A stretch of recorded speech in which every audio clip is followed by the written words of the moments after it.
Gimana tugas yang kedua? Analisis isu gampang atau sulit? Lumayan Pak, sulit. Lumayan cukup sulit. Apa kesulitannya? Kesulitannya apa kira-kira? Apa tadi? Apa kesulitannya? Nyari isunya Pak, terus Dari isinya. nama datanya Pak. Baik, nanti coba kita review ya, kita ulas. Baik, sebelum kita review tugas perorangan, saya akan sampaikan materi ini dulu.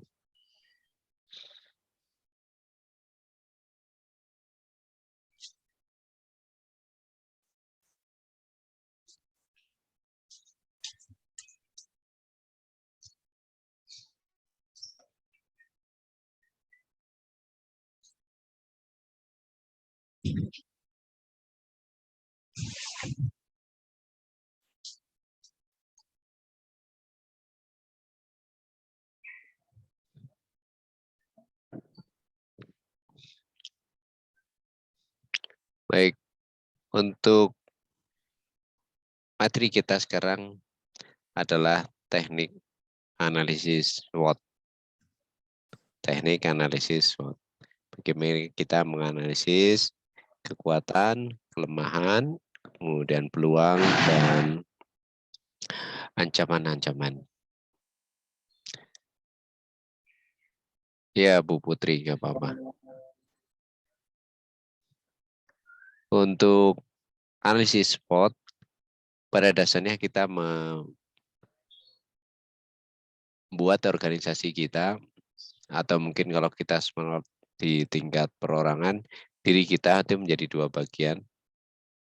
Bagian pertama adalah bagian internal, bagian yang kedua adalah bagian eksternal. Bagian internal kita bagi menjadi dua, yaitu kelemahan dan kekuatan. Minus dan plus, plus dan minus. Kemudian di bagian eksternal pun demikian, ada peluang, ada ancaman. Ada plus, ada minus. Kekuatan adalah hal-hal yang plus, prestasi-prestasi, keadaan-keadaan, situasi-situasi yang menggambarkan bahwa kita memiliki kelebihan-kelebihan, memiliki keunggulan-keunggulan, memiliki kekhasan yang tidak dimiliki oleh orang lain. Jadi kalau kita bicara strength, kita bicara tentang prestasi, kita bicara tentang kelebihan, kita bicara tentang keunikan, kita bicara tentang keunggulan, kita bicara tentang apa tadi, prestasi sudah, keunggulan, kelebihan, keunikan kita atau organisasi kita dibanding dengan orang lain atau organisasi lain. Sedangkan kelemahan bicara tentang keadaan, tentang kondisi yang berisi kelemahan-kelemahan kita, kekurangan-kekurangan kita, hal-hal yang tidak baik pada diri kita, atau sesuatu yang tidak menguntungkan, sesuatu yang lemah dari kita. Misalnya,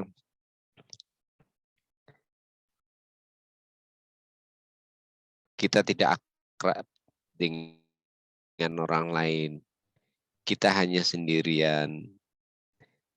Mungkin kalau kita bicara konteksnya, misalnya berkelahi ya, kita sendirian, sedangkan lawan rame-rame, itu kan sebuah kelemahan.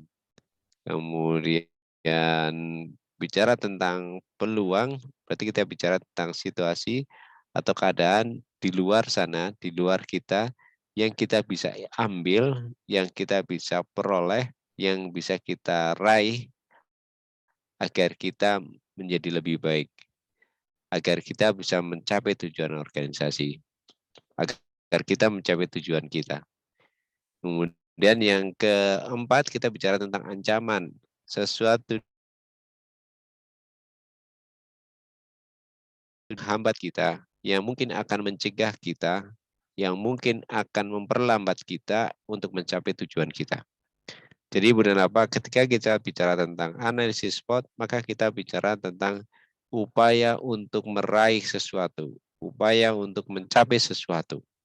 Nah, sekarang apa kekuatan yang kita miliki? Apa kelemahan yang kita miliki? Apa peluang yang kita miliki? Apa ancaman yang kita hadapi? Apa ancaman yang kita hadapi? Nah, ini adalah contoh bagaimana pernyataan saya tadi diwujudkan dalam bentuk yang lebih realistis. Dengan cara apa? Dengan cara membuat matrik yang mengelompokkan dua aspek tadi, aspek internal dan aspek eksternal, baik dilihat dari kekuatan maupun kelemahan, kemudian dari peluang dan ancaman dalam daftar-daftarnya. Jadi di sini beberapa bisa melihat contoh si penulis, penyusun paparan ini mencontohkan kepada kita apa saja yang menjadi kekuatan-kekuatan dalam sebuah organisasi, apa yang menjadi kelemahan-kelemahan dari sebuah organisasi, apa yang menjadi peluang dari sebuah organisasi, dan apa yang menjadi ancaman dari sebuah organisasi. Nah, kalau kita bicara sumber daya manusia, ada yang di luar, ada yang di dalam. Kalau kita bicara internal, berarti kita bicara sumber daya yang kita miliki. Kalau opportunity, berarti kita bicara sumber daya yang tersedia yang di luar sana ada. Sesuatu yang belum kita rekrut, sesuatu yang belum kita ambil, sesuatu yang belum kita ikat, misalnya belum direkrut menjadi pegawai, belum direkrut menjadi PNS, dan sebagainya.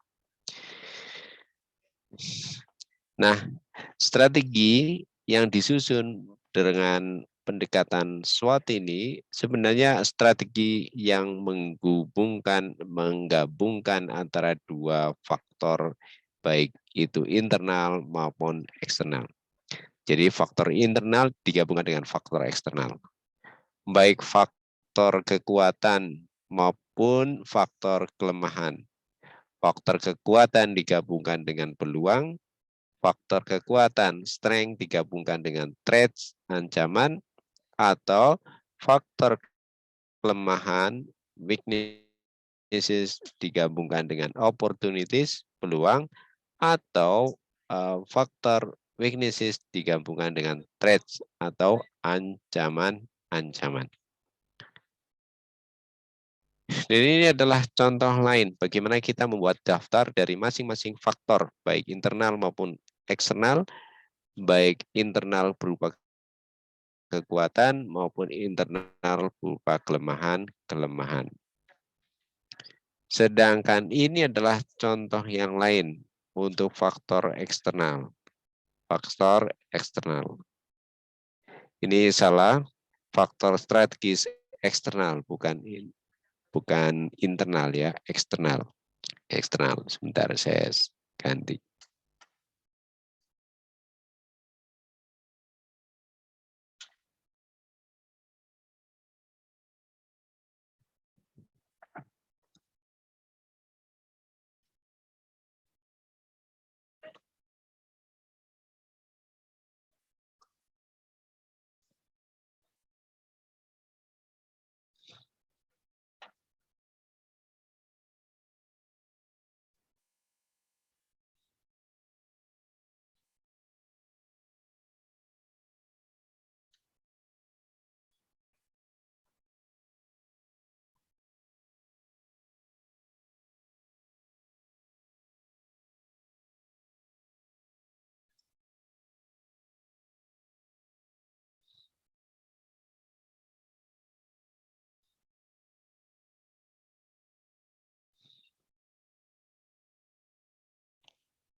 Baik, sudah saya ganti.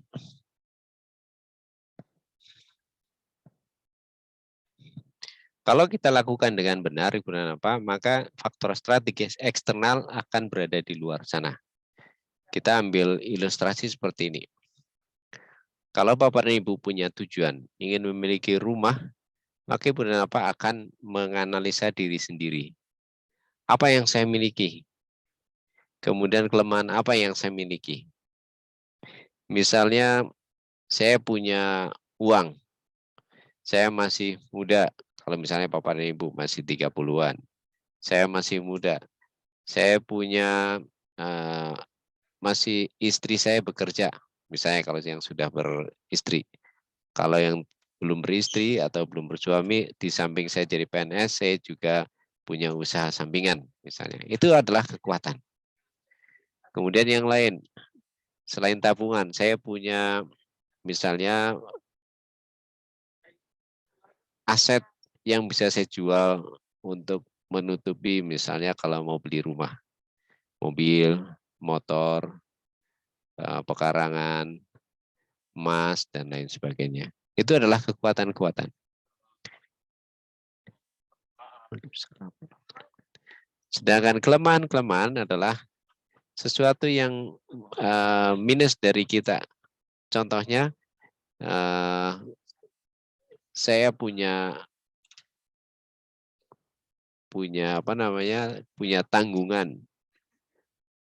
tanggungan, cicilan yang lain. Kemudian apalagi kelemahan saya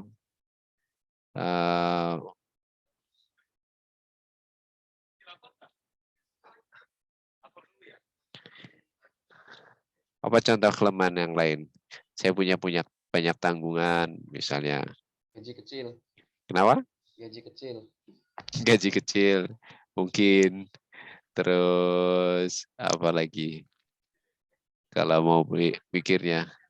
Nah, kalau susah berarti kita lebih banyak kekuatannya. Kalau susah menemukannya gitu ya, kita berarti lebih banyak kekuatannya. Tapi kalau kita gampang menemukan kelemahan, berarti kita berada pada sisi yang lemah. Dari situ saja kita sudah bisa memprediksi strategi kita apa. Kemudian yang kedua, eksternal. Ya, orientasi kita adalah akan membeli rumah ya. Nah, apa peluangnya? Ada orang yang jual rumah dalam bentuk cicilan. Ada yang jual rumah hunian dalam bentuk coupling. Ada yang jual rumah dalam bentuk cash.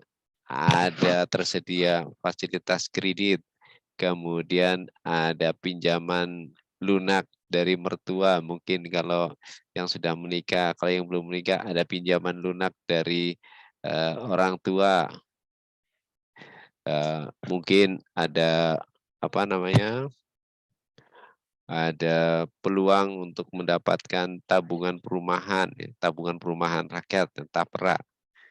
Itu adalah faktor eksternal yang bersifat peluang atau bersifat peluang. Kemudian yang kedua adalah faktor eksternal berupa ancaman. Apa contohnya? Ancaman apa yang akan mengganggu kita untuk mencapai tujuan membeli rumah? Misalnya kalau pakai bunga bank yang riba, bunganya terus naik. Itu.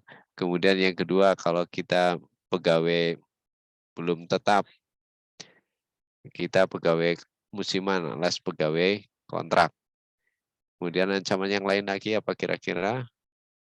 Harga rumah yang fluktuatif, bukan fluktuatif, berubah-berubah secara cepat. Apalagi kira-kira ancaman kita untuk yang akan mencegah kita, menghalangi kita mendapatkan rumah. Izin tidak memiliki tabungan pribadi, Pak. Nah, itu kelemahan. Jauh dari orang tua, Pak. Lokasinya jauh mungkin.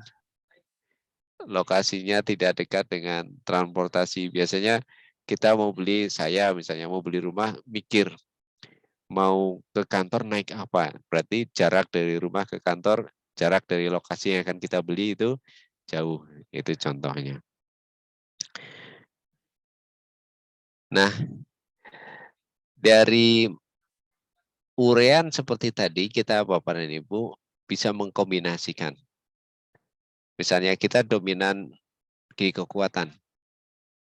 Oke, kita yakin, ini karena masalah pribadi ya, saya yakin saya setelah hitung-hitung gaji saya cukup, tabungan saya cukup, kemudian saya tidak akan kekurangan selama beberapa waktu ke depan.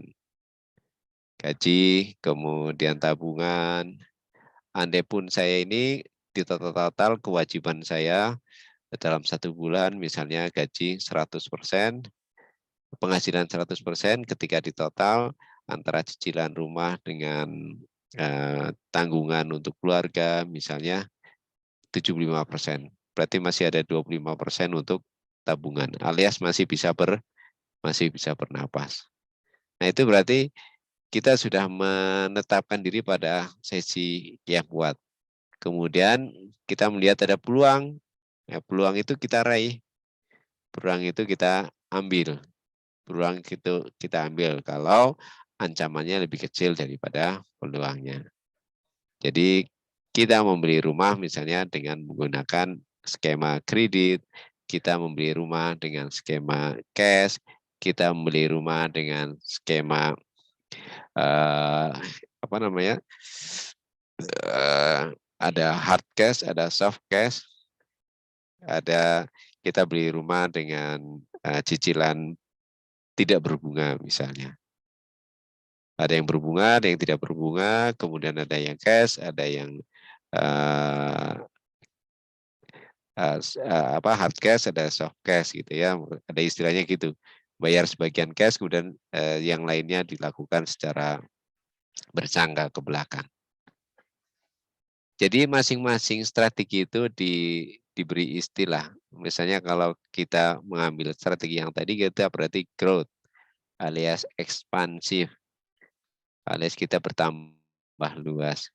Dari tidak punya menjadi punya, itu kan nambah. Itu berarti nambah. Tapi ada kalanya kita tidak memiliki kekuatan dan kita menutupi kelemahan kita itu dengan peluang.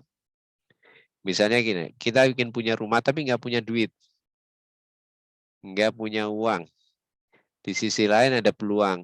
Orang menitipkan rumahnya agar ditempati, nggak usah bayar. Yang penting dirawat, yang penting dijaga. Tidak rubuh dimakan rayap. Karena orangnya mau misalnya dinas di luar Jawa misalnya. Nah berarti kita, pokoknya kita ada rumah. Dengan cara apa? Dengan cara mengambil peluang itu. Dengan mencari peluang itu. Sama dengan misalnya Bapak dan Ibu nanti setelah lulus dari CPNS ini, Latsar ini jadi PNS, kemudian setelah berapa waktu Ibu dan Bapak ditawari ada peluang untuk S2. Sedangkan kalau S2 sendiri kira-kira murah atau mahal? Mahal. Mungkin bisa sampai 100 juta misalnya. Sampai 100 juta sampai dengan selesai. Kalau harus sendiri eman-eman atau sayang-sayang duit. Maka Ibu dan Bapak bisa mengambil kesempatan untuk untuk mendapatkan beasiswa. Itu strategi WO, weaknesses dan opportunities, alias stabilize. Kemudian nama yang berikutnya adalah diversifikasi. Kita punya kekuatan, tapi di sisi lain ada ancaman. Misalnya gini, kita punya uangnya banyak, kemudian ada ancaman terjadinya resesi. Kemudian apa yang kita lakukan? Maka kita membagi uang kita dalam bentuk aset yang liquid, aset yang cair. Contohnya, kita buat aset itu menjadi emas misalnya, kita buat aset itu menjadi pekarangan, aset itu menjadi rumah, aset itu menjadi sesuatu yang liquid tapi berharga yang stabil. Yang paling gampang uang, kemudian rumah atau pekarangan, atau mungkin gitu ya kita Kalau membeli saham, ya lagi resesi, masa beli saham. Pokoknya uang itu jangan sampai turun nilainya. Jangan sampai turun. Kalau di bank kan terjadi resesi, terdevaluasi misalnya, tapi kalau kita tempatkan jadi emas, perak, atau mungkin perhiasan-perhiasan, itu akan lebih aman. Itu namanya diversifikasi. Pepatah Inggris mengatakan, don't put eggs in the same bucket. Jangan letakkan telur-telur di kotak atau keranjang yang sama. Didiversifikasi, keranjangnya kita buat lebih dari satu. Sehingga ketika keranjang ini jatuh, yang satu masih ada keranjang yang lain. Kemudian strategi yang berikutnya adalah strategi defense, bertahan hidup. Tidaklah punya tabungan, tidaklah punya aset yang liquid, aset yang gampang diperjualbelikan. Kemudian ada ancaman resesi. Kemudian ada ancaman pengurangan pegawai misalnya kalau pegawai kontrak. Maka apa strateginya? Strateginya ya bertahan hidup, defense. Ya nggak apa-apa lah bekerja di sini. Yang penting saya nggak dipecat meskipun gajinya kecil. Gitu. Itu contoh defense, bertahan hidup. Nah ini adalah ringkasannya apa? Jadi SO kita memanfaatkan kekuatan yang kita miliki untuk meraih peluang. Kemudian ST kita memanfaatkan kekuatan yang kita miliki untuk menghadapi ancaman. Kemudian WO kita menutupi kelemahan kita dengan peluang yang ada. Misalnya nggak punya uang untuk pulang ke rumah, nggak punya uang untuk berangkat ke kantor, ada tetangga sebelah yang baik hati untuk menawari tebengan. Maka kita bisa katakan ini adalah strategi WO. Pokoknya yang penting sampai kantor. Kemudian yang keempat, usaha menghindari ancaman untuk mengatasi kelemahan. Jadi kita tidak punya kekuatan tapi ada ancaman. Apa strateginya? Ya menghindar. Yang penting kita masih hidup. Yang penting kita masih bertahan. Yang penting kita selamat. Nah, misalnya kita akan pergi ke suatu tempat, kemudian di perjalanan kita tahu, kita mendengar kabar ada begal, ada jambret, ada hal-hal lain. Dan kita nggak punya kekuatan, kita bukan polisi, kita nggak punya senjata, kita nggak bisa bela diri. Maka apa yang dilakukan? Ya mengurungkan diri untuk berangkat ke sana. Nah ini catatan dari saya, SWOT dilakukan setelah ditentukan tujuannya. Jadi tentukan tujuannya dulu. Di penjelasan tentang penugasan, saya jelaskan bahwa ada keadaan yang dihadapi sekarang, ada keadaan yang diharapkan. Berarti ada yang ingin dicapai. Sekarang kalau Bapak dan Ibu, keadaan sekarang masih CPNS. Keadaan yang diharapkan apa? Jadi PNS. Jadi PNS, betul. Nah, strateginya apa? Mengikuti kegiatan. Ada peluang latsar, ikuti. Bapak Ibu punya kekuatan yang lain? Enggak ada. Yang ada peluang itu saja. Itu jalan-jalan satu-satunya jalan agar bisa diangkat menjadi PNS. Apakah ada jalan lain? Enggak ada.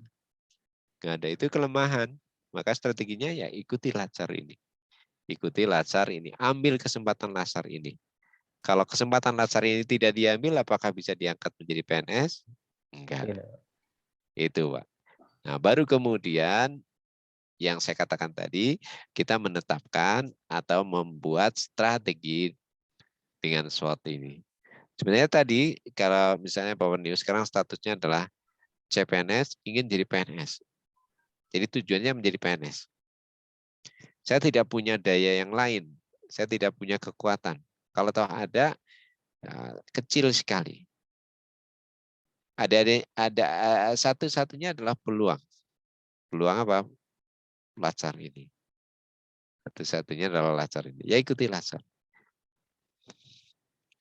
Nah, ini langkah-langkahnya Ibu dan Bapak setelah menetapkan tujuan. Menetapkan tujuan itu langkah pertama, langkah kedua Ibu dan Bapak membuat ya penelitian, riset kecil-kecilan. Untuk apa? Untuk membuat poin yang ketiga, keempat, kelima, dan keenam. Daftar kekuatan, daftar kelemahan, daftar peluang, daftar ancaman. Nah, kalau itu sudah ditemukan, maka Ibu dan Bapak akan bisa memposisikan diri, memetakan berada di mana nih, di kuadran mana. Apakah SO, apakah ST, apakah WO, apakah WT. Itu Bapak Ibu tetapkan di sana, berada di mana, baru kemudian mendevelop, mengembangkan strateginya. Kalau punya duit, kemudian ada peluang, maka strateginya, misalnya punya uang yang cukup, punya modal yang cukup, kemudian ada peluang rumah dijual. Maka kita bisa mengembangkan beberapa strategi. Pertama, membeli rumah itu secara cash, membeli rumah secara kredit, membeli rumah secara setengah kredit setengah cash, kita bayar setengah, kemudian sisanya kita kredit gitu ya dalam waktu pendek. Itu namanya strateginya. Itu namanya strateginya. Ini contoh ilustrasi apa misalnya karena kebanyakan di antara ibu dan bapak adalah guru, maka kita bicara tentang peningkatan prestasi belajar anak saat PJJ. Ini tujuannya. Dan ini adalah langkah kedua, kita membuat daftar berdasarkan, anggap saja penelitian, anggap aja riset. Apa saja kekuatan yang kita miliki, apa saja kelemahan. Jadi digabungkan, kita belum menganalisa. Pokoknya faktor-faktor internal yang kita miliki, apa saja, mau plus mau minus, kita sebutkan. Kemudian eksternal pun demikian, plus dan minus kita sebutkan. Boleh jadi daftarnya bisa sampai 100, bisa sampai 1000. Eksternal pun demikian, 100 bisa 1000. Baru kemudian kita petakan langkah yang ketiga, keempat, kelima, dan keenam. Mana yang kekuatan, mana yang kelemahan, mana yang peluang, mana yang ancaman. Nah, dari sana kita bisa mulai menetapkan strategi. Strateginya apa nih? Apakah SO, apakah WO, apakah ST, apakah WT? Ya berdasarkan pemetaan kita dominan di kekuatan atau kelemahan. Di sisi eksternal dominan peluang atau ancaman. Di sini saya ilustrasikan, saya memilih lebih dominan strength untuk aspek internal, kemudian opportunity di faktor eksternal. Sehingga strategi yang saya pilih adalah strategi SO.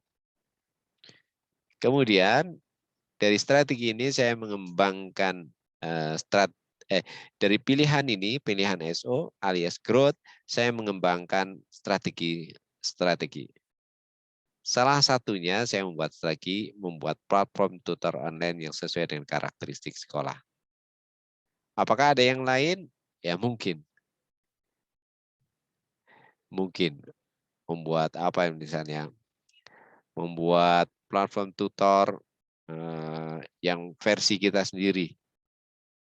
Karakteristik. Mungkin membuat platform tutor yang sudah ada. Jadi kita beli, kita pakai, bisa juga kita bangun dari awal, mungkin bisa kita modifikasi, atau kita gabungkan antara yang baru dengan yang modifikasi atau yang lama. Itu adalah strategi-strateginya. Dan ini catatan saya Ibu dan Bapak. Diingat-ingat. Peserta suka lupa. Di penugasan ini, Bapak dan Ibu, saya harapkan Ibu dan Bapak menetapkan satu strategi. Apakah SO, apakah WO, apakah ST, atau WT. Pilih salah satu. Baru kemudian daftar strategi yang dikembangkan itu mengacu kepada itu. Mengacu kepada apakah SO, apakah WO, apakah ST, atau WT. Baik, ada pertanyaan? Silahkan.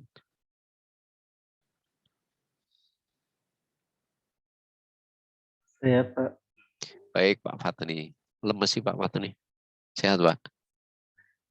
alhamdulillah sehat Pak. Gimana, Pak? Agak-agak ngantuk dikit sih. Ya, lazim. Yang muda aja ngantuk, apalagi yang lebih tua ya. Kalau ibu-ibu kayaknya cerah semua ini. Wih, Gimana Pak? Silahkan.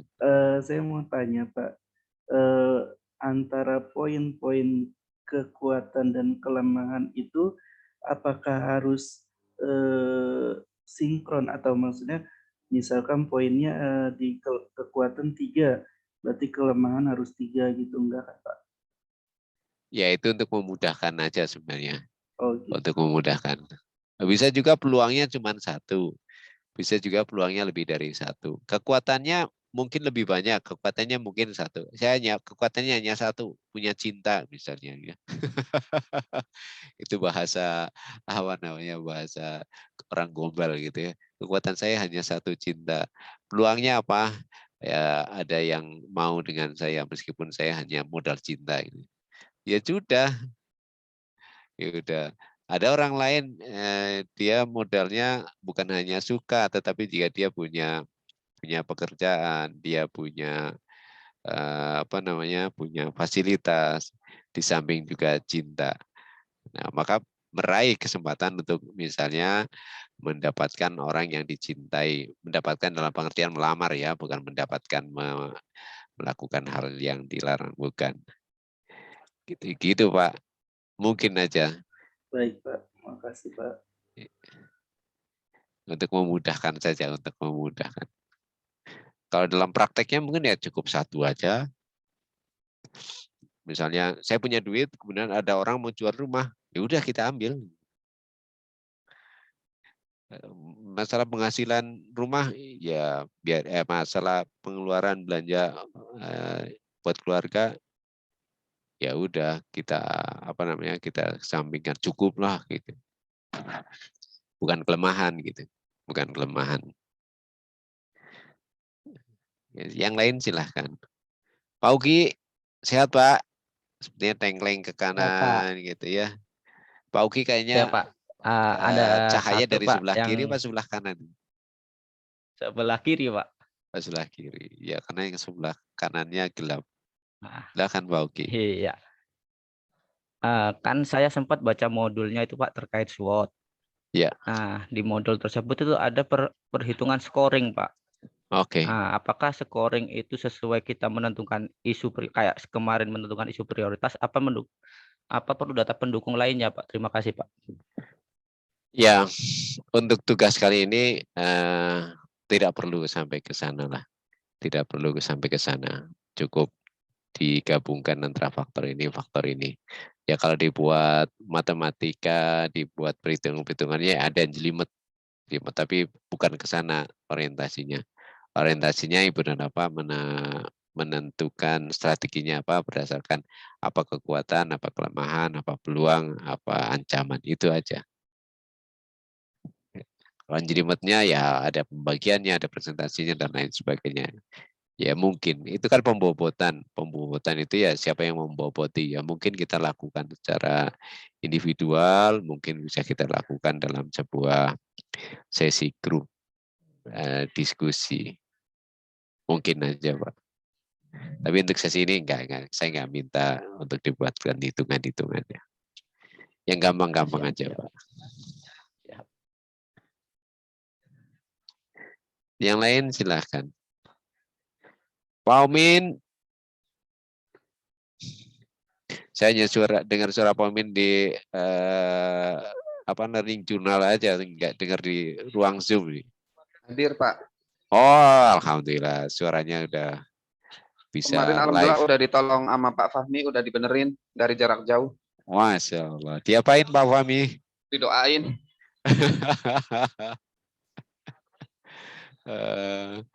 Pak Fahmi. Alhamdulillah. Pak Fatoni gimana Pak? Siapa? Siapa Pak nih? Siap dipanggil, Pak. Siap dipanggil. Mohon maaf, saya di kantor dingin, jadi saya pakai jaket nih. Jaket. Kalau di hujan, di luar hujan lebih dingin lagi. Di luar hujan lebih dingin lagi. Izin, Pak. Oke, gimana? Iya, Pak. Tadi sebelum lagi asinkronus itu, tadi kami coba mempelajari, Pak, apa yang tadi Bapak sampaikan. Oke, terus? Banyak yang pertanyaan-pertanyaan. Alhamdulillah, pas sudah dijelasin sama ahlinya, sudah paham semua, Pak. Alhamdulillah. Saya bukan ahlinya, saya hanya membaca lebih dulu, melihat lebih dulu dan menyampaikan apa yang saya pahami. Mudah-mudahan yang saya pahami bisa membantu Ibu dan Bapak. Ada yang lain? Kalau nggak ada, kita beralih ke pembahasan tentang tugas analisis isu provinsi dulu. Silakan mau menyampaikan paparan kelompok 1, silakan. Siapa kelompok 1? Yang DKI Jakarta bukan ibu kota negara.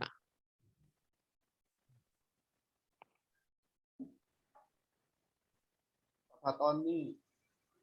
Siapa? Pak Fatoni. Pak Fatoni, silakan Sama Pak Pak Fatoni. Fahmi. Pak Fahmi. Saya, Pak Fahmi, Bu Puput. Siapa lagi ya kemarin ya? Bu Hana. Bu Hana. Iya, Bu Hana. Silakan. Ketuanya Bu Putri, Pak. Salah satu aja. Karena ada paparannya kan. Kalau nggak ini ya ceritakan. Berdasarkan hierarki sebab akibat. Ayo jangan malu-malu. Pak Guru jangan malu-malu.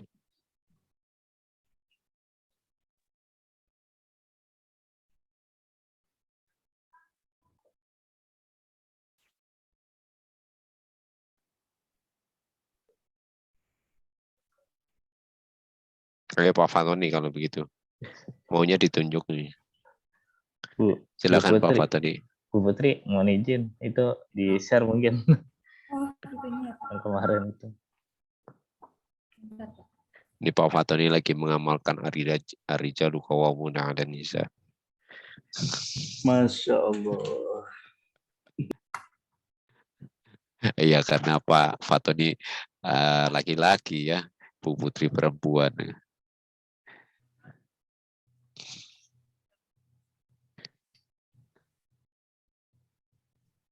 Mohon tunggu sebentar ya Pak ya, lagi share screen.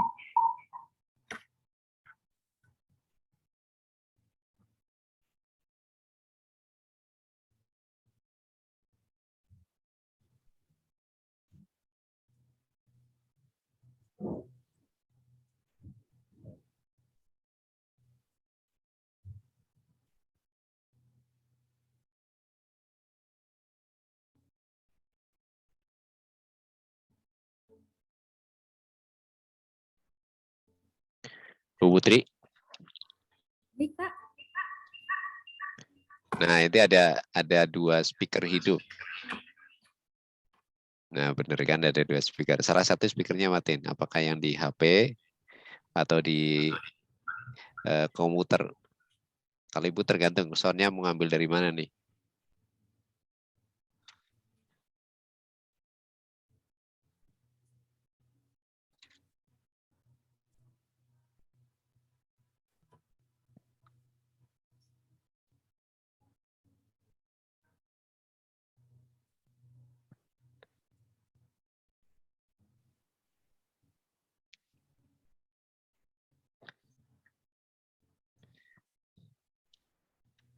Nah, di paparannya, Bu. Wah, langsung di paparan.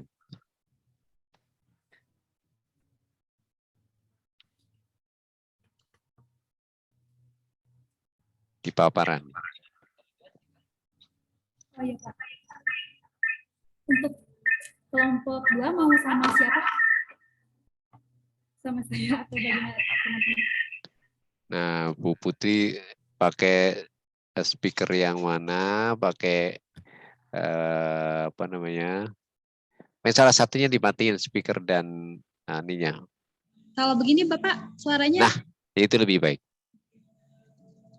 Berarti gambarnya dari komputer, suaranya dari HP. Silahkan.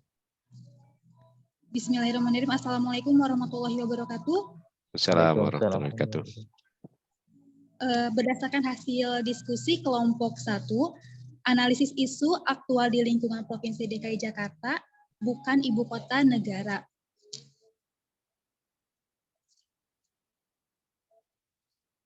Adapun isu kota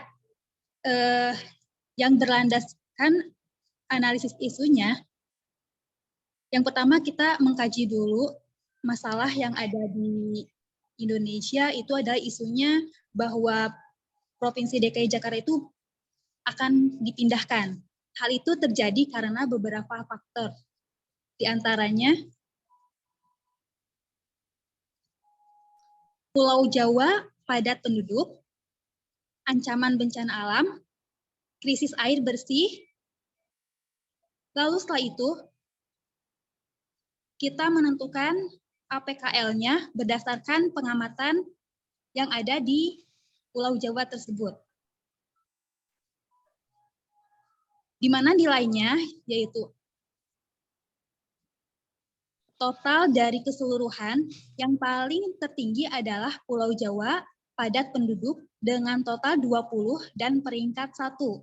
Sedangkan total yang kedua adalah ancaman bencana alam dengan ranking kedua, dan yang terakhir adalah krisis air bersih dengan peringkat ketiga atau ranking ketiga. Untuk nilai-nilainya sudah terpaparkan. Setelah itu, dari APKL, penyebab aktual problematika dan kelayakan dan layaknya itu kita masukkan ke dalam Fishbone, di mana penyebab terjadinya isu tersebut ada faktor, salah satunya sarana prasarana, kemudian lapangan pekerjaan dan industri yang berkembang pesat, sehingga warga dari luar Pulau Jawa itu ingin berbondong-bondong memasuki ke Pulau Jawa karena ingin mendapatkan lapangan pekerjaan atau kehidupan yang lebih layak. Nah, setelah itu kita langsung dimasukkan ke USG, di mana nilai lapangan pekerjaan itu adalah hal yang paling tertinggi, penyebab utamanya mengapa ibu kota Jakarta itu mau dipindahkan ke Kalimantan. Kemudian dampak yang terjadi jika isu tidak segera diselesaikan, maka semakin padatnya penduduk di wilayah Pulau Jawa, khususnya daerah khusus ibu kota Jakarta, kemudian jumlah penduduk lebih banyak dibandingkan jumlah lapangan pekerjaan, timbulnya kemacetan di daerah khusus ibu kota Jakarta, dan biaya hidup lebih mahal di daerah khusus ibu kota Jakarta. Rekomendasi penyelesaian terhadap isu diantaranya yaitu memindahkan daerah khusus ibu kota Jakarta, membatasi jumlah penduduk di suatu daerah tertentu, membuka lapangan pekerjaan baru di daerah yang tertinggi dan yang tertinggal, dan untuk menyelesaikan masalah tersebut itu adalah memindahkan daerah khusus ibu kota Jakarta. Terima kasih, Bapak. Baik. Terima kasih Ibu Putri. Sekarang kelompok yang kedua. Sama-sama, Pak.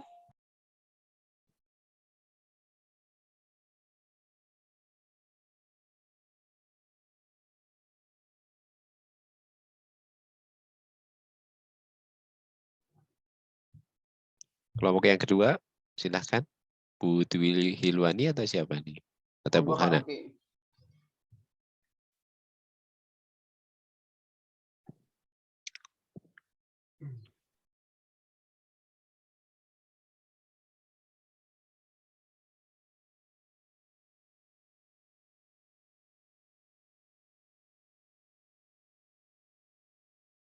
Atau Pak Omin?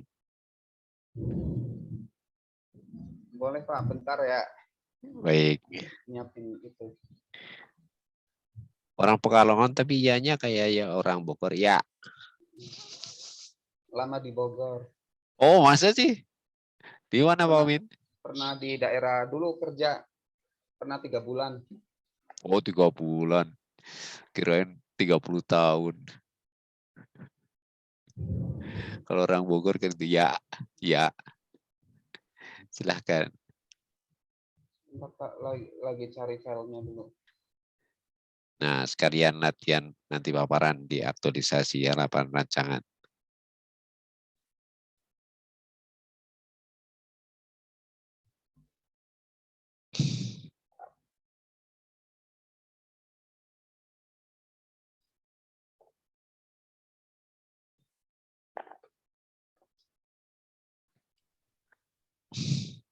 Jangan lama-lama, ntar keburu buka puasa Pak Umin. Tolong deh kirimin lagi Pak Oki, Pak Oki. Saya nyarinya udah disimpan di laptop apa masih di HP bentar. Nah, keluar aslinya. Kalau kemarin kayaknya suara Pak Omin nggak kedengeran tuh kayak kita ngelihat Patih Gajah Mada. Sekarang lebih dinamis lagi suara Pak Omin.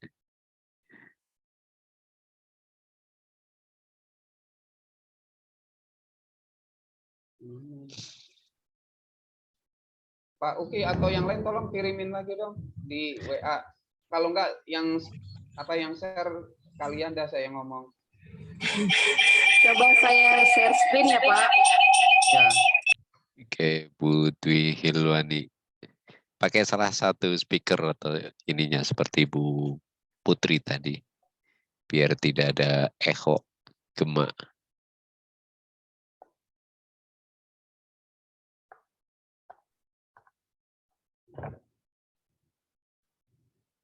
Nah, sudah muncul.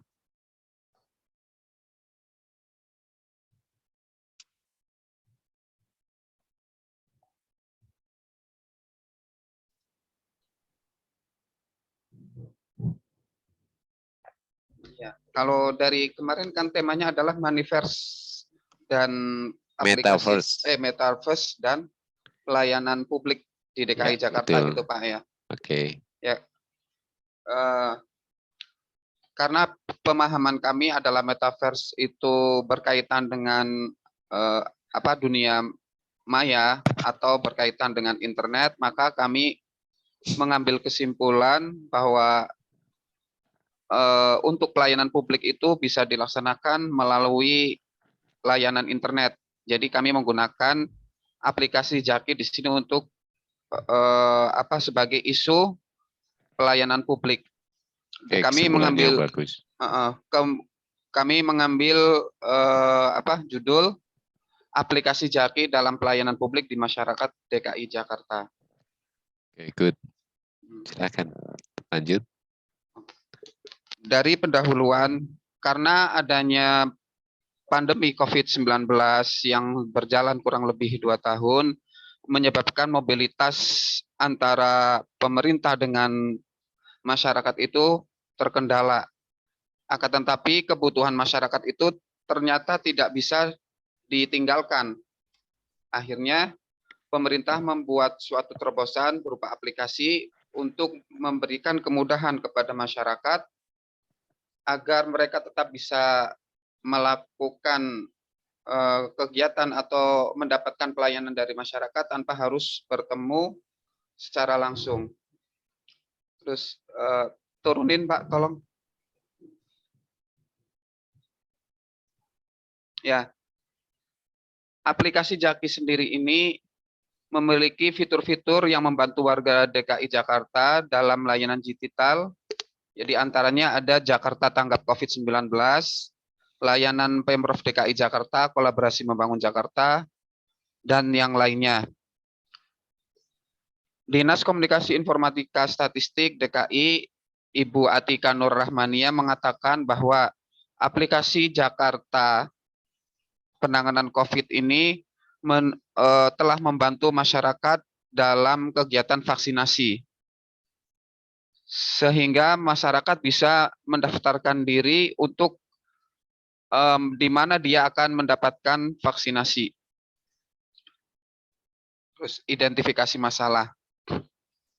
Tadi di pendahuluan ada kurang lebih disebutkan di situ sekitar 2 juta masyarakat Jakarta telah menggunakan aplikasi Jaki. Kalau kita lihat dari penduduk Jakarta sendiri yang kurang lebih berjumlah sekitar 10 juta lebih, maka belum ada 50% yang menggunakan aplikasi Jaki. Di sini kita mengambil masalah bahwa isu berkaitan dengan pemerintahan digital, ya kita identifikasi masalahnya. Satu, kenapa aplikasi Jaki ini belum bisa tersebar ke masyarakat? Yang pertama, satu, kurangnya pemahaman masyarakat terkait dengan teknologi. Yang kedua, kurang sosialisasi terkait penggunaan aplikasi Jaki. Yang ketiga, keterbatasan masyarakat yang memiliki gawai yang memadai. Selanjutnya, dari identifikasi masalah tersebut, kami membuka isu aktual. Ada 3 yang kami lakukan dalam metode penganalisa PKL, bahwa yang kurangnya sosialisasi terkait penggunaan aplikasi Jaki mendapatkan total yang paling tinggi, sehingga ini menjadi isu yang akan kami bahas.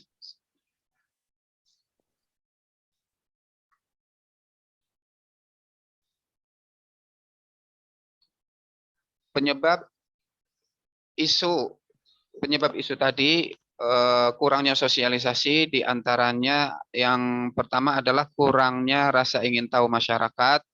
Yang kedua sosialisasi yang tidak luas kepada masyarakat, dan yang ketiga adalah keterbatasan. Terus ya, setelah kita dapatkan isu tadi, maka kita lakukan metode analisa USG, ya sosialisasi yang tidak luas kepada masyarakat menempati total yang tertinggi, sehingga ini menjadi isu yang perlu dibahas untuk dicarikan alternatifnya. Terus ke bawah lagi. Nah, terus sampai.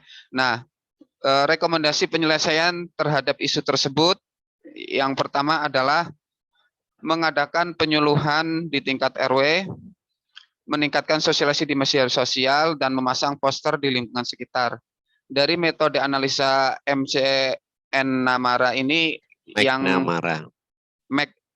McNamara, maka meningkatkan sosialisasi di media sosial mendapatkan poin tertinggi, sehingga untuk memberikan sosialisasi atas aplikasi Jaki di masyarakat Jakarta, yang paling tepat adalah dengan media sosial. Terima kasih, Pak. Baik, terima kasih Bapak dan Ibu. Jadi petanya seperti ini. Oke, di stop share. Terima kasih.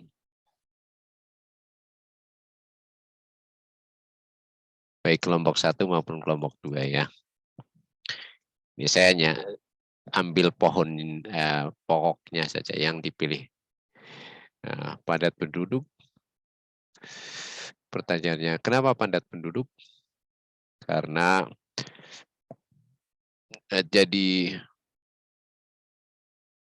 tujuan orang mencari kerja. Kemudian solusinya adalah ibu kota dipindah. Gitu ya, kelompok yang pertama. Betul? Betul, Pak. Betul. Oke, kelompok yang kedua, kurang sosialisasi. Jaki. Kemudian yang kedua, kita bicara tentang sosialisasi tidak luas. Kemudian di sini kita bicara peningkatan sosialisasi.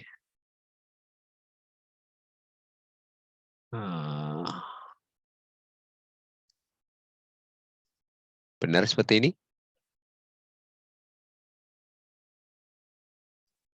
Mudah-mudahan saya tidak salah baca. Ini kata-kata saya aja untuk memudahkan saya memetakan. Betul nggak? Kelompok Pak Pemin? Insya Allah betul, Pak. Betul ya? Oke. Jadi kalau dibuat garis begini.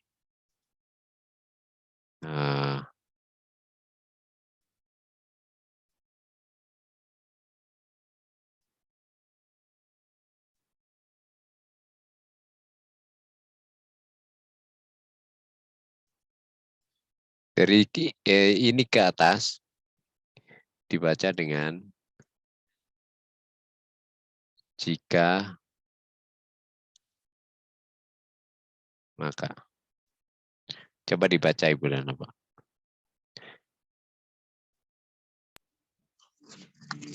Jika banyak lapangan kerja, maka padat penduduk. Oke. Yang sebelah kanan dibaca. Jika sosialisasi tidak luas, maka kurang sosialisasi jaki. Oke, kira-kira mana yang masuk di logika kita?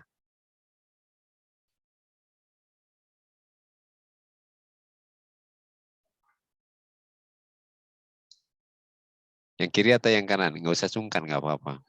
Yang banyak lapangan kerja. Eh? Banyak lapangan kerja.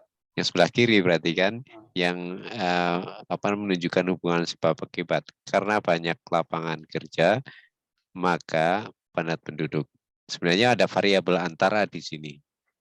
Banyak lapangan kerja, maka banyak migrasi masuk.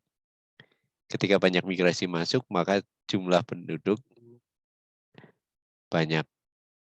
Di samping jumlah penduduk banyak, salah satu faktor yang lain juga lahan terbatas dan lain sebagainya. Tapi nggak apa-apa, ini lebih. Nah, sedangkan ini sosialisasi tidak luas, mungkin di atas ini bisa diganti dengan misalnya tingkat penggunaan aplikasi Jaki. Penduduk Jakarta misalnya ada 10 juta. Dari 10 juta berapa sih yang install Jaki? Kurang lebih 2 juta. Pernah menemukan datanya nggak? Ada di internet, Pak. Tadi 2 juta. Kenapa? Tadi kalau nggak salah Pak Omen bilang 2 jutaan. 2 juta yang install. Dari berapa penduduk Jakarta? 10 juta lebih. 10 juta. Berarti seberberapanya itu? Katakan misalnya penduduk dewasanya adalah 30% ya. Berarti 30% dari 10 juta berarti 3 juta. Nah, baru bisa kita katakan sosialisasi pas ya, kita bilang ini hanya dugaan ya, bukan analisa yang pas. Ini hanya dugaan. Hanya dugaan. Ini Bapak dan Ibu. Nah, kemudian yang ke bawah ini, sambil saya monitor.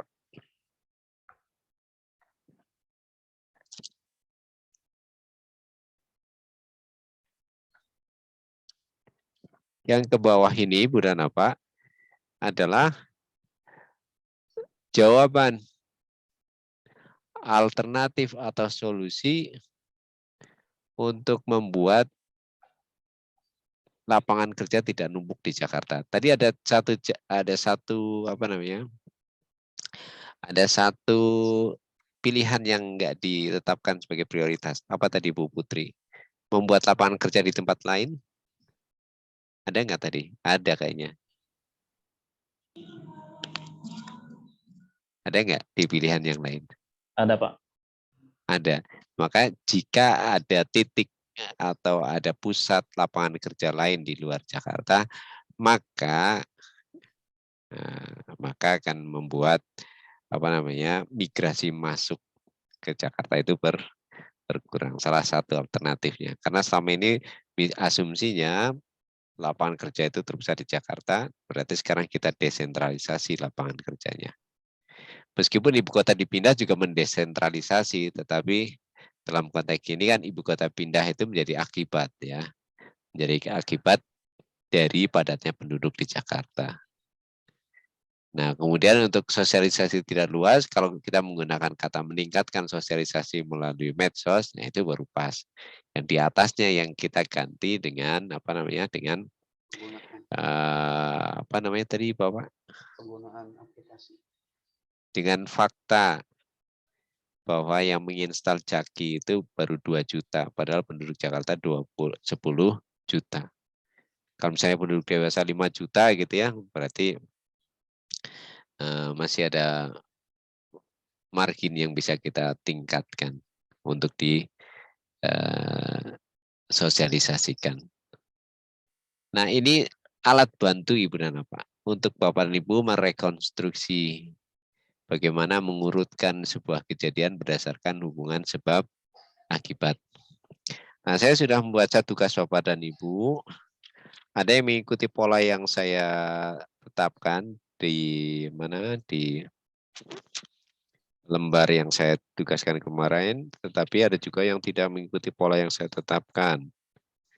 Seperti Pak Umin nih, kenapa tidak menggunakan format yang saya kirim? Ya, Apa tidak bisa di-download? Saya nanya teman-teman katanya nggak diterap di situ Pak, bikin apa? Bikin sendiri. Oh, Yang penting buktinya yang lain pada isinya. buktinya yang lain pada pakai nih Pak Fatoni, Bu Uki, Pak Uki, Bu Mungkin saya Jenny. keprank nih Pak. Miskom Masa kayaknya, sih? miskom. Iya, Kayaknya katanya nggak miskomunikasi. ngikutin itu. Oke, ada pembelaan miskomunikasi. Berarti Pak Omin teralienasi ya? Masih ada kesempatan lain Pak. Insya Allah. Bu Dwi, hanya beberapa Pak Fahmi ini tabel 2, tabel 3, tabel 4 tidak ada. Kemudian siapa lagi? Pak Fatoni juga tabel 2, tabel 3, tabel 4 nggak ada. Kemudian siapa lagi? Saya membuat catatan-catatan atas tugas Bapak dan Ibu. Jadi saya baca. Jadi tidak saya biarkan, tapi saya baca.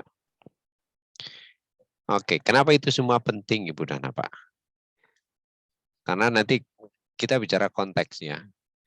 Isu yang Bapak pilih nanti konteksnya relevan dengan manajemen ASN atau enggak. Untuk menghubungkan relevan dengan manajemen ASN atau tidak, maka kita kaitkan dengan tugas dan fungsi masing-masing. Itu gunanya tabel 2. Itu gunanya tabel 2. Kemudian yang tidak kalah pentingnya lagi, tabel 2 adalah titik di mana Bapak dan Ibu akan meletakkan di mana kita akan melakukan evaluasi. Misalnya gini, ada sebuah kejadian. Anak peserta didik. Sekarang istilah yang benar siswa, peserta didik, atau murid sih? Peserta didik, Pak. Oke. Peserta didik berkelahi massal alias tawuran. Kira-kira yang disalahkan siapa? Gurunya, Pak. Gurunya, Pak. Kenapa guru yang disalahkan, bukan polisi? Orang mengajarkan. Enggak, saya tanya, kenapa yang disalahkan gurunya, bukan polisi? Bukan apa, Pak? Karena peserta didik, Pak. Yang lain, jawaban yang lain?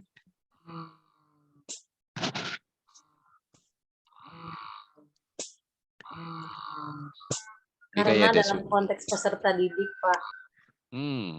Sama dengan jawaban sebelumnya. Yang lain?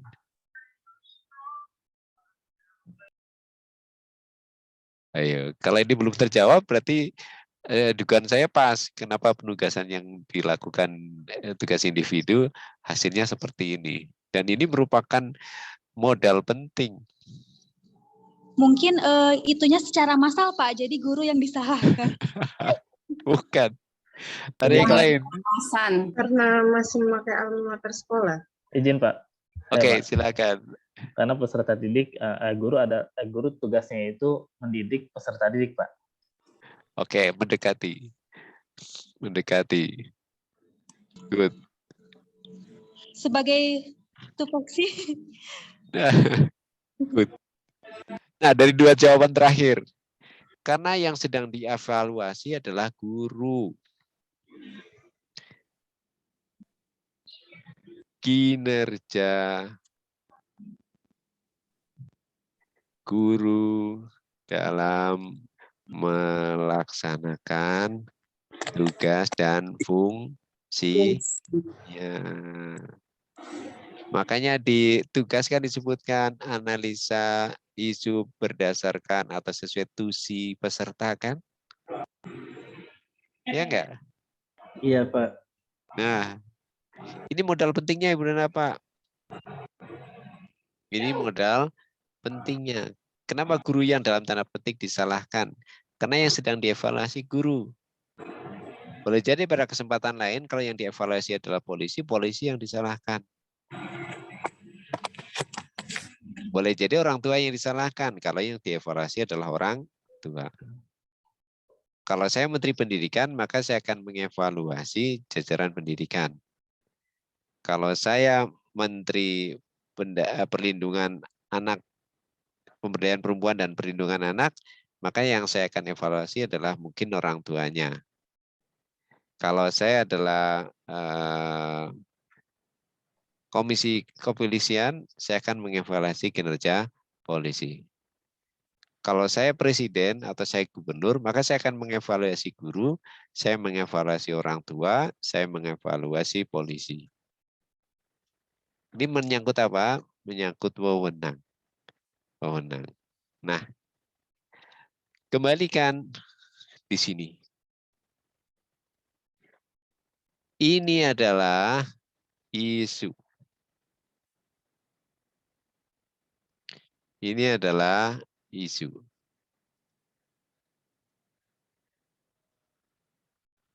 Di bawah isu disebut dengan dalam modul sebagai penyebab. Ya, dalam level ini di bawah isu adalah penyebab. Nah, penyebab itu bermula dari tusi. Dalam teks yang saya bacakan kepada Bapak dan Ibu, bawakan kepada Bapak Ibu, tusi inilah yang bermasalah. Sehingga saya menyebutnya sebagai masalah. Kemudian masalah itu tidak berdiri sendiri, alias disusun oleh komponen-komponen masalah. Komponen-komponen masalah itu yang saya sebut sebagai ini. Kemarin kan saya sampaikan dan disebut sebagai penyebab. Penyebab. Kita buktikan komponen-komponen. Nah, sekarang saya tanya ke Pak Omin nih. Ketika Bapak melaksanakan pembelajaran, komponen-komponen apa saja yang ada di dalam proses pembelajaran itu, Pak Omin?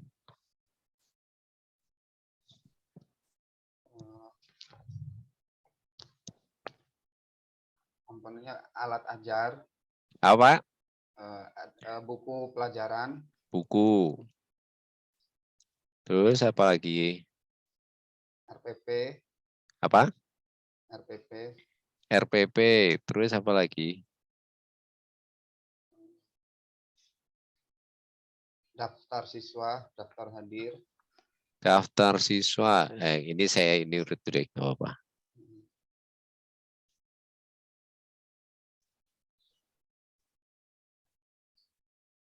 daftar nilai, Apa Pak Omin? daftar nilai, Apa Pak? Kurang keras. daftar nilai, Daftar nilai. Oke. Dalam pembelajaran.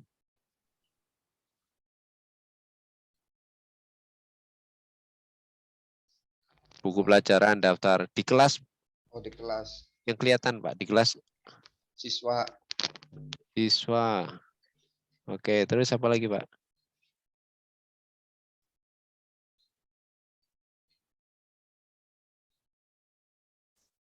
alat tulis, Alat tulis. Terus apa lagi? Yang nggak kelihatan tapi bagian dari pembelajaran.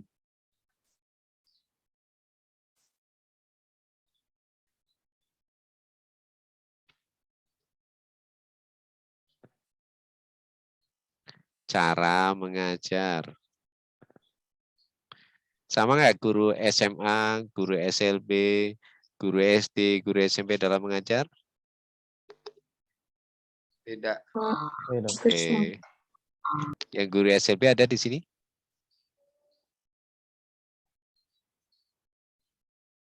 Ada yang guru SMP di sini? Nggak ada kayaknya ya. Oke, di kelas lain berarti. Kalau ada mungkin bisa jadi bahan cerita. Oh, nggak ada. Bu Nisa, guru SMA kira-kira sama nggak ngajarnya seperti guru SD? Iya Pak, cara mengajarnya berbeda Pak, karena Berbeda. ya peserta didiknya kalau tingkat SD dengan tingkat SMA berbeda Pak. Nah, berbeda. Yang jelas kalau ketika Bapak dan Ibu menjadi guru kelas 1, siapa yang guru kelas 1 di sini? Saya Pak, Oke. Berhadapan dengan anak-anak yang kritis atau anak-anak yang manutan? yang Menurut.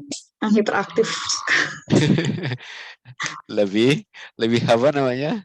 lebih Lebih aktif. membuat capek gitu ya. Iya, Lebih capek. Tapi kalau Bu Nesa menghadapi anak-anak yang lebih capek fisik maksud saya. Kalau anak-anak SMA apa yang lebih dominan Ibu rasakan? capek perasaan kali ya Pak, soalnya kalau anak SMA itu karena memang mungkin terlihat rentangnya tidak terlalu jauh, jadi kalau mereka melihat Bapak Ibu gurunya yang kategorinya masih muda-muda, mereka cenderung kurang untuk menghargai gitu loh Pak. Betul. Apalagi peserta didik kelas 10. Ya, saya ingat dulu ketika SMA kelas 1, kemudian ada guru kami, guru matematika, masih unyu-unyu gitu ya, mungkin baru lulus, masih gadis, cantik pula. Ya, jadi sasaran apa namanya anak-anak yang lagi apa istilahnya ya?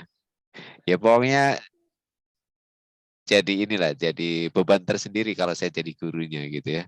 Atau ketika SMP ada guru yang muda kemudian ketemu dengan anak yang bandel, bukannya takut malah gurunya ditantangin berkelahi gitu. Jadi lebih capek hati ya. Kalau guru kelas 1 capek fisik. Nah itu cara mengajar. Metode mungkin, pendekatan mungkin. Nah ini semua adalah komponen-komponen mengajar. Komponen mengajar. Jadi pelaksanaan pembelajaran itu tidak akan berlangsung baik atau berlangsung sangat baik kalau komponen-komponen ini juga baik. Nah, seperti cerita tadi Bu Nesa, komponen Bu Nesa. Tapi komponen-komponen ini Ibu dan Bapak yang siswa ini kita keluarkan karena siswa itu sebagai dalam bahasa penelitian variabel dependent, tergantung.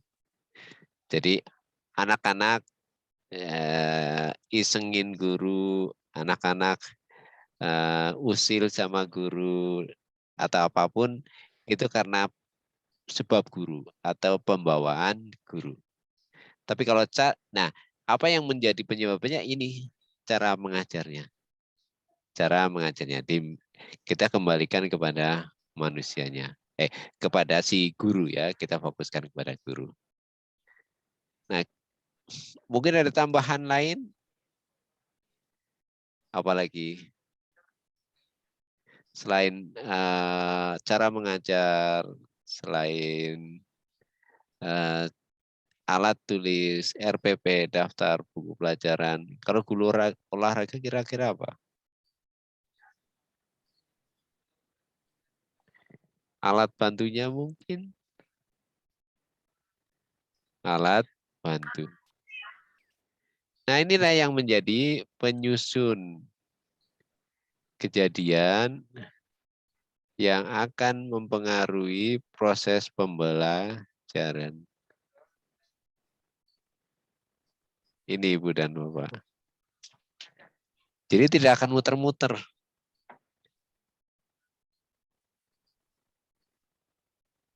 Akan seperti ini.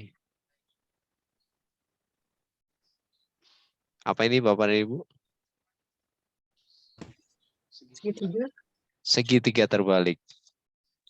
Segitiga terbalik.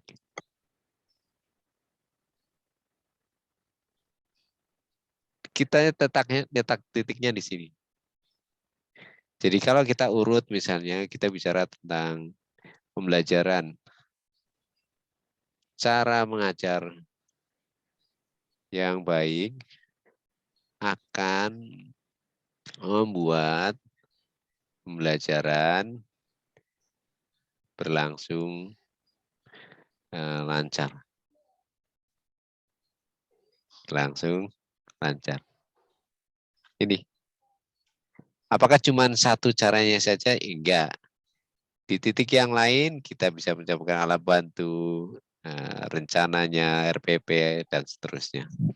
Nah, kalau ini yang Bapak Ibu gunakan, maka Ibu dan Bapak akan bisa sampai pada kesimpulan yang tepat. Nah, kalau cara mengajarnya tidak baik, bisa Bapak Ibu perbaiki enggak? Bisa. Bisa? Bisa. Nah, kalau masalahnya misalnya orang tua yang nggak mau bantu anaknya belajar, bisa Ibu Bapak tangani? Kira-kira bisa nggak?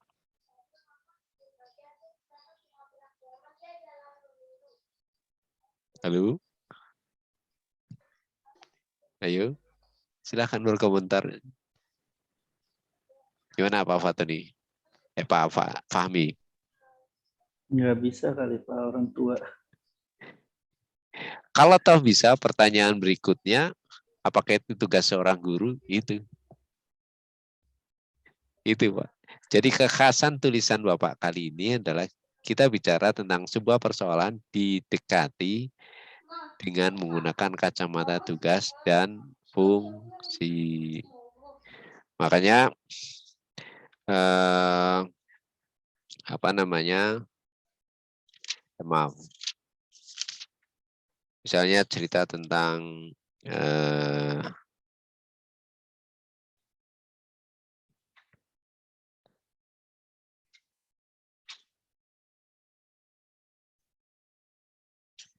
visit home gitu ya, Bu Hana. Kira-kira itu tugas guru atau bukan? Mengunjungi rumah ke rumah. Iya Pak, kalau misalnya anaknya apalagi bermasalah. Ya itu kan hanya apa namanya sebuah pendekatan tapi sebenarnya nice to do ya.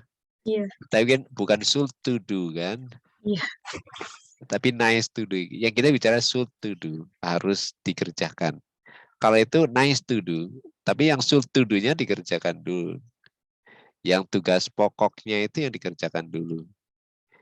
Nah ini kalau dalam kita nggak bicara tentang praksisnya ya, prakteknya, tapi kita bicara tentang tusi, tugas dan fungsi Ibu dan Bapak.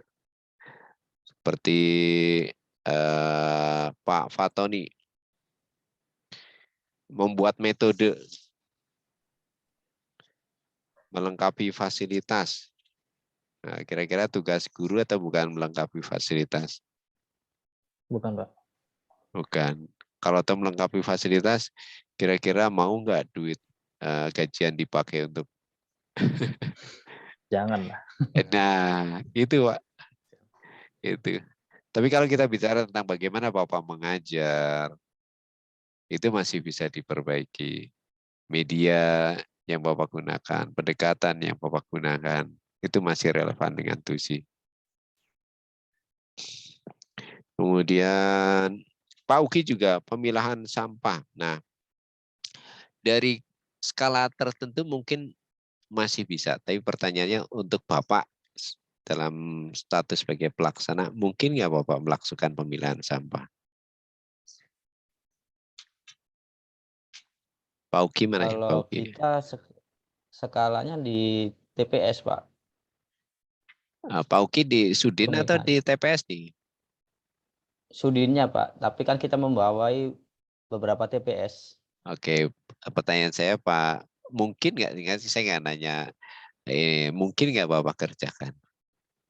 Terus yang kedua, kalau mungkin pertanyaan itu tugas atau urian tugas Pak Uki atau bukan? Bukan, Pak. Kita cuma mengawasinya aja, Pak. Nah, Kesadaran diri sendiri kalau itu, Pak.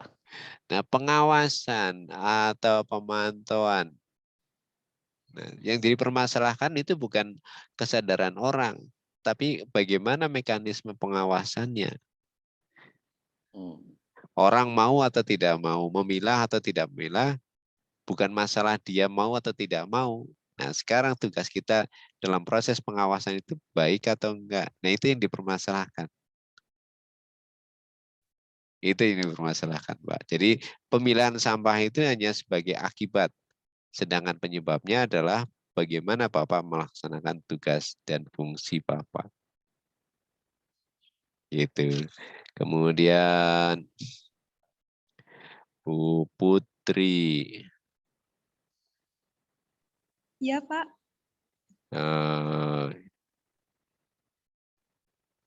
Penyebabnya adalah learning loss.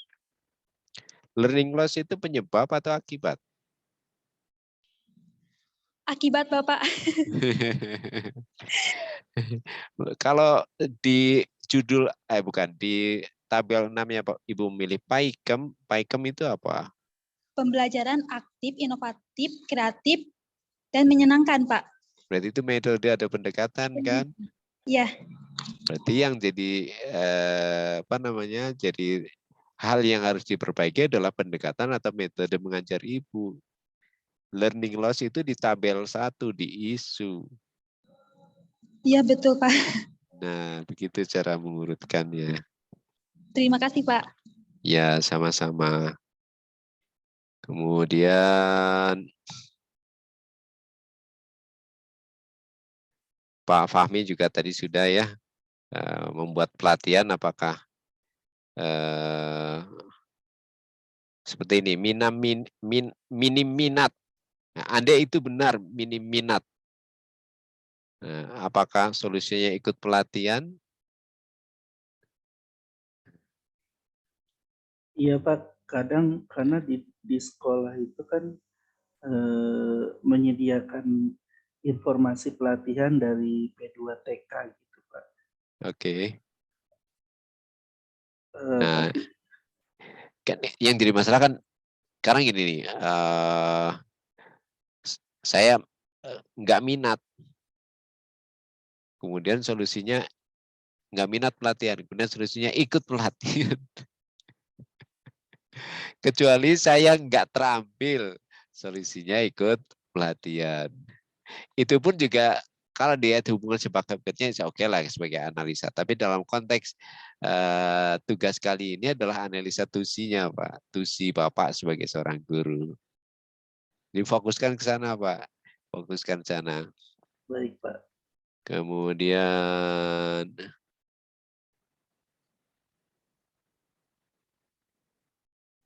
Bu Dwi, ini soal daya kontrol. Iya, Pak. Di tabel yang kelima, di tabel penyebab, Ibu bicara kemampuan siswa. Nah, kemampuan siswa itu akibat atau sebab dalam proses pembelajaran?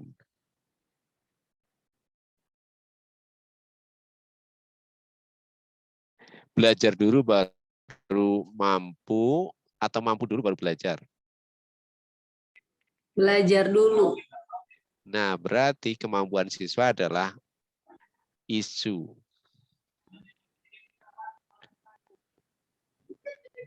Kemampuan siswa adalah isu.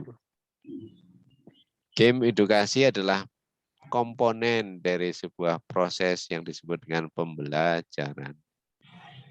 Jadi game mendukung proses pembelajaran, pembelajaran mengakibatkan anak itu mampu atau tidak mampu, anak paham atau tidak paham, anak berprestasi atau tidak berprestasi. Sama Bu Anessa juga penyebabnya adalah minat. Jadi lagi-lagi yang dievaluasi adalah tugas tusi guru, sedangkan anak minat nggak minat itu akibat. Ibu misalnya pembawaan di kelas tidak menarik saat pembelajaran, maka anak menjadi tidak minat kan? Tidak minat ditunjukkan dengan apa? Tingkat kehadiran, tingkat aktivitas, tingkat bertanya, itu adalah isu. Jadi isu bisa dibuktikan Bapak dan Ibu dengan apa? Dengan data, dengan fakta. Oke, kemudian Bu Darvi. Bu Darvi, penyebabnya metode kurang tepat, tapi solusinya di situ ada tugas variasi, ada teknologi, ada game. Padahal kata kuncinya apa, Bu Darvi? Bu Darvi mana? Metode, Pak. Iya, Pak. Metode. Metode. Jadi solusinya mestinya mengandung kata metode. Oh iya, metode yang digunakan ya, Pak ya. Betul. Sekarang menggunakan metode project based learning misalnya. Ternyata metode ini bermasalah. Berarti Ibu harus mengganti project based learning dengan metode yang lain. Metode apa? Ya, terserah. Pokoknya metode lain yang menurut Ibu lebih efektif untuk mencapai tujuan pembelajaran. Paham?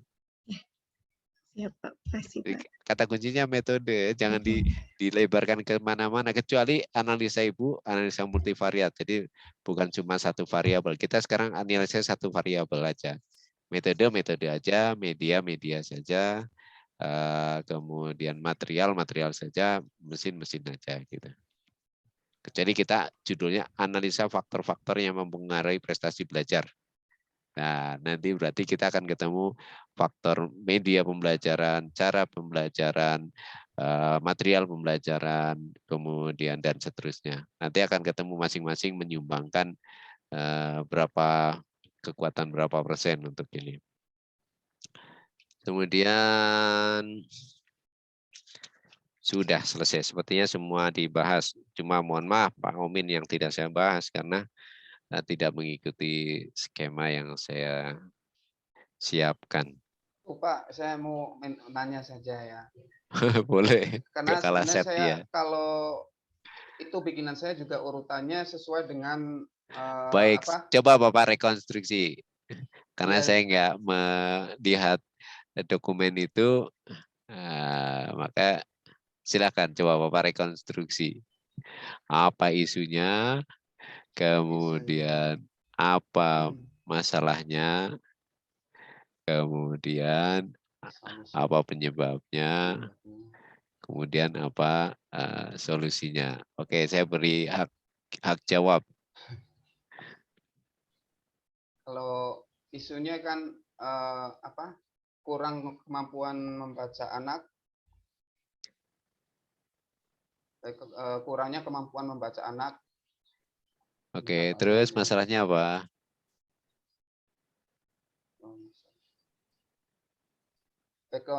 Isunya kemampuan membaca anak. Oke, Masalahnya sudah. kurangnya kemampuan membaca anak. Kurang membaca anak. Pada apa ya? Kelas rendah, anak kelas rendah. Oke. Penyebabnya? Penyebabnya kurangnya pendampingan orang tua. Oke, solusinya?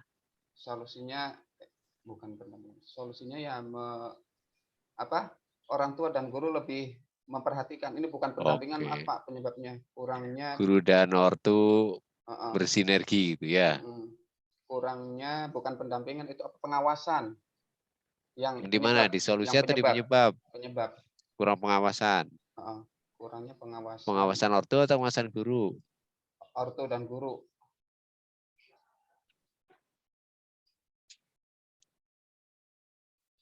Solusinya apa? Solusinya mereka bekerja sama untuk selalu mengawasi anaknya. Oke. Itu kan saya ada tuliskan setiap 1 jam sekali guru menanyakan apakah tugasnya sudah dikerjakan, atau kalau enggak yang orang tuanya mengingatkan. Ada deskripsinya seperti itu, Pak. Kalau orang tuanya nggak mau? Ya berarti nanti gurunya yang aktif gitu, Pak. Berarti Karena awalnya kemarin saya mengerjakan seperti itu, saya tanya, ada 2 teman yang saya tanya di grup saya sendiri, katanya tidak usah pakai kerangka itu. Padahal saya tanya, apakah ini dimasukkan ke format yang dibuat dari Pak Nur? Ternyata enggak, katanya tulis aja, yang penting urutannya ada seperti itu, kayak gitu, Pak. Itu kalau ada sebuah permainan namanya follow the leader. Berarti Bapak nggak mengikuti leader. Berarti Bapak sudah kalah dalam permainan karena nggak mengikuti leader kan. Iya, Pak. Berarti Bapak lebih mempercayai kila wakola, apa katanya kan. Oke, jadi alat itu sebenarnya alat bantu untuk mengurut-urutkan tugas Bapak dan Ibu. Dan kalau saya bertemu dengan Bapak dan Ibu di agenda yang keempat, alat bantu itu akan saya gunakan untuk pembelajaran agenda yang keempat. Karena di agenda yang keempat, produk pembelajarannya juga menggunakan urut-urutan seperti itu. Urut-urutan seperti itu. Ada analisa tusi, isu, related to see, dan seterusnya. Di agenda yang kedua pun demikian. Agenda yang ketiga juga demikian. Semuanya based on to see, didasarkan pada to see, berlandaskan pada to see. Jadi bukan pada sesuatu yang bukan tugas dan fungsi Bapak dan Ibu. Jadi ingat betul-betul bahwa semua dikembalikan kepada to see. Kata kuncinya Bapak dan Ibu. Di penyebab, ada isu, penyebabnya, apapun istilahnya, penyebabnya kembalikan ke to see Bapak dan Ibu. Kalau itu sudah Bapak Ibu kerjakan, maka Bapak dan Ibu akan berada pada jalur yang benar. Saya menggunakan istilah masalah, tapi mungkin pengajar yang lain isu langsung penyebab. Ya katakan saja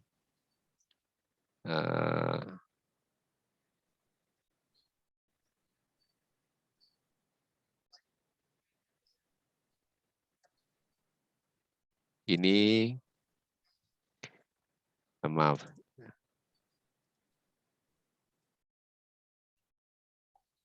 ini mewakili himpunan bagian yang disebut dengan penyebab. Penyebab yang mengakibatkan terjadinya isu. Katakan saja demikian. Nah, seperti ini. Ringkasnya. Nanti di bahasan mungkin pengajar di agenda 2, agenda ketiga punya pendekatan cara berbeda untuk menjelaskan. Intinya yang dua itu adalah penyebab, isu adalah akibat. Penyebabnya ada di mana? Ada di dada, ada di diri masing-masing. Ada di kinerja masing-masing. Bukan orang tua. Orang tua boleh menjadi penyebab, tetapi bukan urusan saya gitu. Bukan wewenang saya. Di luar teritori saya, di luar wilayah saya, di luar kewenangan saya. Itu kira-kira Pak. Kalau Pak Uki misalnya ada sampah Pak Uki. Pak Uki mana? Halo Pak Uki. Ya Pak. Ada sampah. Dan sampah itu ada di dalam bandara. Kira-kira wewenang Pak Uki dari Dinas Kebersihan atau bukan? Dinas Lingkungan Hidup. Bukan Pak, karena beda Bukan. itu Pak. Nah itu maksudnya. Meskipun itu penyebab, misalnya ada sampah mengalir dari terbawa air dari bandara, kemudian masuk ke saluran air, kemudian menyebabkan banjir, banjir meluap kemana-mana, sampah kemana-mana. Tahu masalahnya di mana? Di bandara. Yang dilakukan oleh Dinas Lingkungan Hidup apa? Paling cuma menghimbau aja kan. Ya nggak Pak Uki? Iya. Tapi beda halnya sampahnya itu ada di lingkungan masyarakat Jakarta, misalnya di Kapuk gitu ya. Bisa ditangani? Bisa diambil? Bisa, karena itu adalah wilayah teritori Bapak dan Ibu. Itu ilustrasi buat kita, buat Bapak dan Ibu, bahwa sesuatu yang di luar teritori kita itu mungkin jadi penyebab, tapi tidak bisa kita kerjakan. Jadi begitu ya Pak Omin. Iya Pak. Terima kasih. Jadi follow the leader ya Pak Omin. Iya Pak. Jangan gila wakola wakila dikatakan dan kata-katanya ya. Ada pertanyaan silakan. Kita genapkan sampai jam 3. Ya Bu Jenny. Ya dari tadi belum dengar suara Bu Jenny. Silakan Bu Jenny. Iya, kalau saya tidak salah tugas saya belum belum dibaca Pak, ya? maaf. Bu Jenny. Saya juga Pak kayaknya Pak. Masa sih? Bu Jenny, mana Bu Darvi? Oh, Bu Jenny. Satu lagi siapa? Ya, Pak. Bu Hana. Oke, sekarang Bu Jenny. Ya, Pak. Bu Jenny itu kan soal daftar TPQ, bagi kertas metode, sama di penyebabnya kurang paham kan? Ya enggak? Di tabel 5-nya itu ada kurang paham. Kemudian di tabel 6 di solusi adalah pembelajaran. Ya enggak? Siapa? Betul. Nah, kurang paham itu tempatkan sebagai isu. Pembelajaran tempatkan sebagai masalah. Kemudian penyebabnya boleh jadi kita bicara tentang metode pembiasaan. Metode sama ini tidak mengarahkan kepada pembiasaan. Jadi pembiasaan itu kan metode kan, Bu? Iya. Ya enggak? Metode pembiasaan, habituasi itu kan sebuah metode, sebuah pendekatan. Itu merupakan komponen dari sebuah pembelajaran.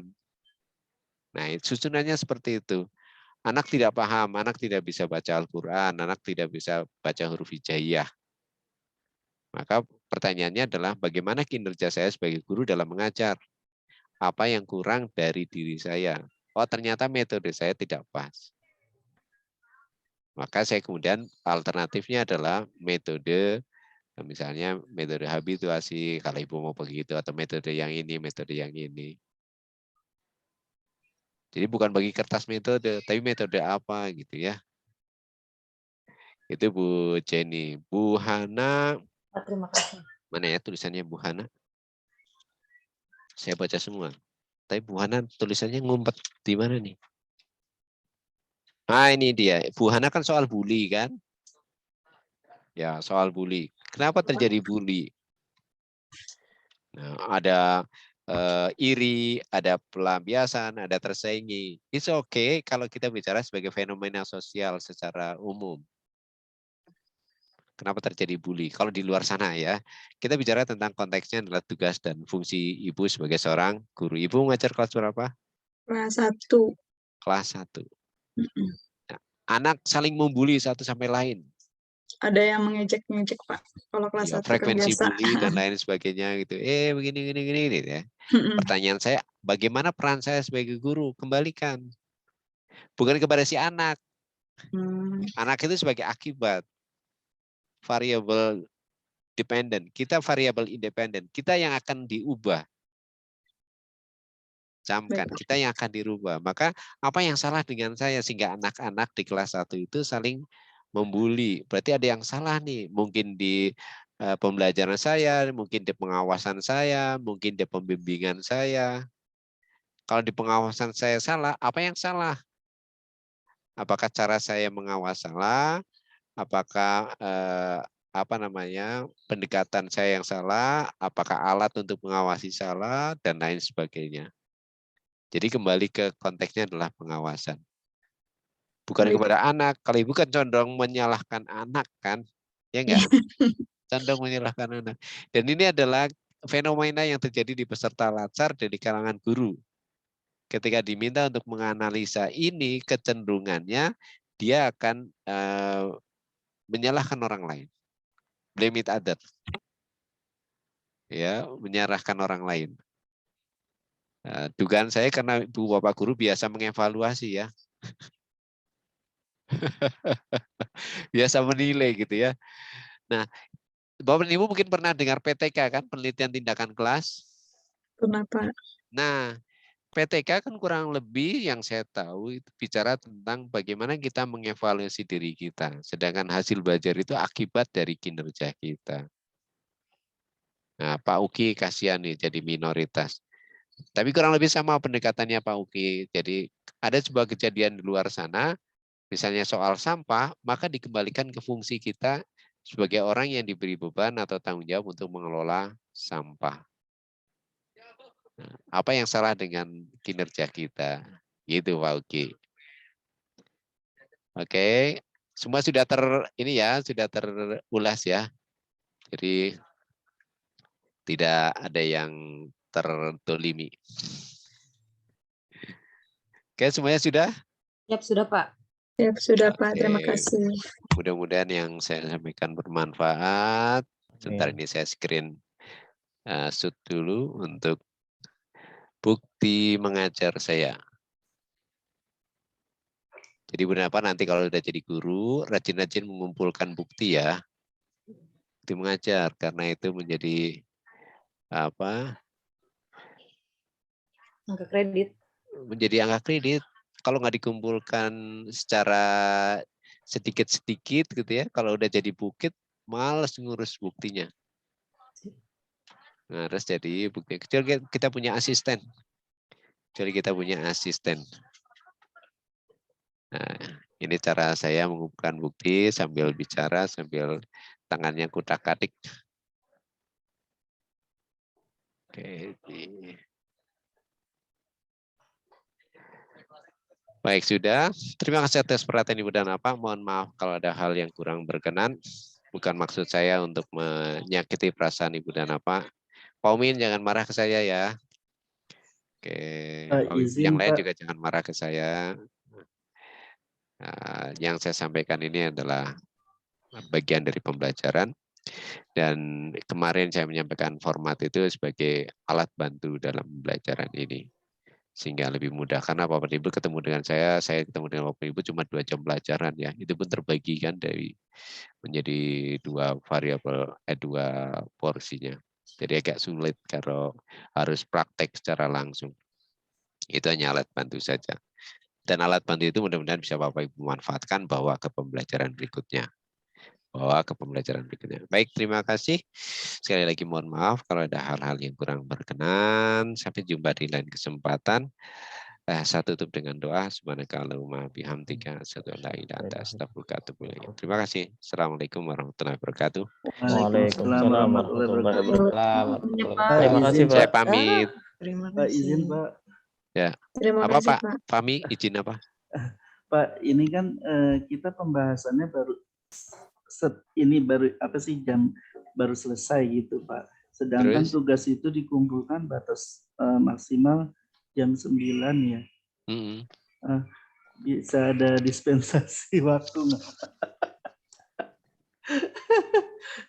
Ya Allah, ternyata ya semakin ke sini semakin banyak yang minta dispensasi. Ya, saya juga itu bagian dari pengamatan saya, banyak yang mengirimkan tugas lewat batas. Saya sih nggak apa-apa, cuma saya bertanya-tanya ada apa gitu ya. Jadi apa? Kan sesi asinkronos kan dari pagi ya, sebenarnya udah mulai dirintis, itu mulai dibuat. Dikerjakan sebisa mungkin, Pak. Ada waktu sekarang sholat asar, kemudian nanti sambil menunggu absen, nggak sampai 3 jam selesai lah. Amin, ya. amin Pak. Terima kasih Pak. Ya, sama-sama. Saya pamit. Pak. Terima kasih Pak. Terima kasih Sama-sama. Bapak. Terima kasih Pak Nur. Terima kasih Pak.